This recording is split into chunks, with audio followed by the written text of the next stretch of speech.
السلام علیکم. کیسے ہیں بچوں آپ لوگ؟ ہم امید کرتے ہیں کہ آپ بخیر و عافیت ہوں گے. اور اس لاک ڈاؤن کے وجہ سے جو ہم لوگوں کی ملاقات نہیں ہو پا رہی ہے،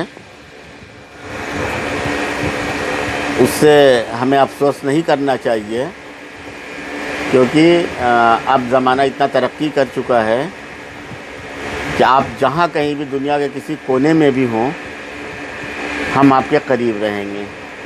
اور اس کا ایک زندہ و جاوید نمونہ یہ ہے کہ میں ابھی عشاء کا وقت ہو رہا ہے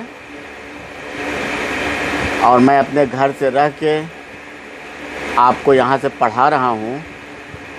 یہ سائنس اور ٹیکنالوجی کا بہترین نمونہ ہے. آئیے، اس سے پہلے میں نے خواجہ الطاف حسین حالی کے بارے میں پڑھایا تھا اور ان کی ایک غزل کو بھی پڑھائی تھی میں نے. لیکن اب یہاں سے باقاعدہ آپ کا جو ٹیکسٹ بک ہے، اس سے میں جو سب سے پہلا چیپٹر ہے مرزا ہادی رسوا، میں اس سے آپ کو آج کی پڑھانے جا رہا ہوں. مرزا ہادی رسوا لکھنؤ کے رہنے والے تھے. ان کی پیدائش 1858 میں ہوئی تھی اور انتقال ان کا 1931 میں ہوا. ان کا سب سے بڑا کارنامہ یہ ہے کہ انہوں نے اپنی زندگی میں ایک ناول لکھا جس کا عنوان تھا امراؤ جان ادا. اس زمانے سے لے کے آج تک وہ ناول اس قدر پاپولر اور مقبول ہے کہ آنے والی ہر نسل اس کو بہت ہی دلچسپی کے ساتھ پڑھتی ہے. اس کے اوپر کئی بار فلمیں بھی بن چکی ہیں، جیسا کہ آپ کو معلوم ہے. امراؤ جان ادا کو اردو ناولوں میں کلاسیکی درجہ حاصل ہے اور اس کے مصنف مرزا محمد ہادی رسوا اپنی اس تخلیق کے لیے اردو میں ہمیشہ یاد رکھے جائیں گے.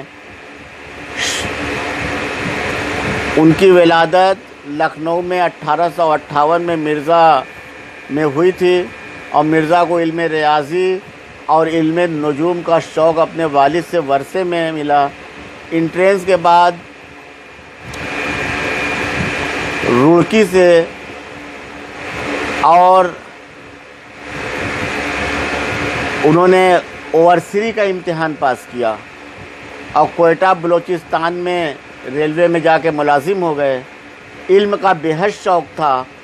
کیمسٹری کا ایک رسالہ ہاتھ لگنے سے کیمیا سازی کی طرف ایسے مائل ہوئے کہ ملازمت چھوڑ چھاڑ کر لکھنؤ واپس آ گئے اور اسی کام میں لگ گئے. کئی اعلیٰ امتحانات پرائیویٹ فارم بھر کے انہوں نے پاس کیے. انگریزی، عربی، فارسی، ہندی، سنسکرت، کئی زبانوں پہ ان کو مہارت حاصل تھی اور شعر بھی کہتے تھے. لیکن نثر نگاری کی حیثیت سے مشہور ہوئے. بے نیازانہ رہتے تھے. لکھنؤ میں 21 اکتوبر 1931 کو ان کا انتقال ہو گیا اور ان کی بہت ساری کتابیں ہیں. ان میں کچھ کا ذکر کرنا بہت ضروری ہے. ان کی کتابوں کی تعداد 50 سے بھی زیادہ کہی جاتی ہے. ان میں 3 ناول ہیں اور ان تینوں میں بھی امراؤ جان ادا کو جو شہرت نصیب ہوئی کسی دوسری تصنیف کے حصے میں نہیں آئی.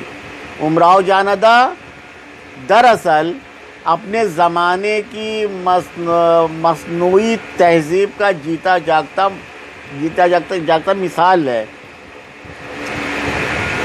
یہ ایک ایسی بدنصیب عورت کی کہانی ہے جس کو حالات نے طوائف بننے پر مجبور کر دیا. واقعات کو، جو پورا واقعہ امراؤ جان ادا کے ارد گرد گزرا، جو اس کی زندگی میں گزرا، اس کو مرزا ہادی رسوا نے اتنا خوبصورتی کے ساتھ پیش کیا. واقعات کو خود نویس کے طور پر بیان کیا گیا ہے جس سے تاثیر اور بھی بڑھ گئی ہے. رسوا نے اس عہد کے زوال آمادہ معاشرے کی روح کو جس طرح گرفت میں لے لیا اور انسان کے سعی و جستجو اور بے بسی اور مجبوری کے ٹکراؤ کو جس فنی خلوص اور دردمندی کے ساتھ ابھارا ہے، وہ دیکھنے سے تعلق رکھتا ہے. مرزا ہادی رسوا کی تحریر مقفع ہوتی تھی. مقفع کا مطلب ہوتا ہے کہ ہم قافیہ ہوتی تھی. جیسے بات زے پہ ایک ختم ہو رہی ہے, دوسری بات بھی زے پہ یا جیم پہ آ کے ختم ہوگی. رسوا کا اسلوب تحریر انتہائی فطری اور سادہ ہے. وہ واقعات اور جذبات کی تصویر کو کچھ ایسے کمال سے کھینچتے ہیں کہ ہر بات فطری معلوم ہوتی ہے. یہاں ناول کے ان حصوں کو یا ان اقتباس کو درج کیا جا رہا ہے جو آگے آپ کو ہم پڑھائیں گے. اس میں اس اقتباس کو درج کیا جا رہا ہے جہاں انقلاب 1857 کے بعد حالات کے تھپیڑے کھاتی ہوئی امراؤ جان ادا فیض آباد واپس پہنچتی ہے اور اتفاق سے اسی محلے کا مجرا آ جاتا ہے جہاں اس کے ماں باپ کا گھر تھا. رات کے اندھیرے میں ماں بیٹی کو پہچان لیتی ہے اور اگلے دن بھائی بہن کے یہاں پہنچ کر اس کے گلے پر چھری رکھ دیتا ہے. یہ آگے اب ہم جو امراؤ جان کی کہانی پڑھائیں گے وہ دوسرے ویڈیو میں ہوگا. آج میں نے جو اتنا آپ کو پڑھایا ایک بار اس کو غور سے اپنی کتاب سے پڑھ لیجیے تاکہ آپ کو مرزا ہادی رسوا کے بارے میں اور ساری جانکاری مل جائے. اس کے بعد کل ہم امراؤ جان ادا کی کہانی کو شروع کریں گے. کہانی تھوڑی لمبی ہے, ہو سکتا ہے ویڈیو 2 یا 3 حصے میں جائے کیونکہ واٹس ایپ کا دائرہ تنگ ہے, کم بہت لمبا ویڈیو اس میں نہیں پوسٹ کیا جا سکتا. ٹھیک ہے, تو آپ لوگ اس کو دیکھیے گا, اس کو پڑھیے, اور اگر کچھ نہ سمجھ میں آئے تو مجھے ضرور بتائیے گا. السلام علیکم.